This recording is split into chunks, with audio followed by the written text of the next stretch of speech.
क्या हो गया? क्या हुआ? कुछ नहीं यार, कोई नहीं समझता यार मुझे। अच्छा, ऐसा क्या हुआ? कुछ नहीं हुआ, क्या बताऊं मैं तुझे। बताओ क्या हुआ, बताओ। ना तू समझती ना घर वाले समझते, सब अपनी मर्जी चलाते हैं। हाँ तो तुम स्मोक करोगे? अरे कर ली यार, कोई नहीं मरता यार एक बार स्मोक करने से, 10 बार स्मोक। बुलवाओ तुम्हें ज्यादा, कोई नहीं मरता।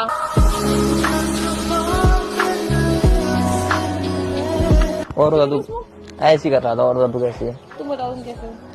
सब बताओ बढ़िया क्या हुआ? भाई, सब बढ़िया। मैं बताऊंगी। क्या बताऊं यार। बताओ। अच्छा एक बात बता, तू क्या कर रही है? पढ़ाई कर रही है ना तू? अब तेरा मन है दिल्ली रहने का, तेरा मन है दिल्ली रहने का, और तुझे हम भेजते कहीं बाहर।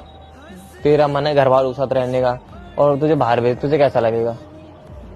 बहुत बुरा लगेगा ना भाई। जो चीज हम, जो हमारा मन कर रहा है वही तो करेंगे।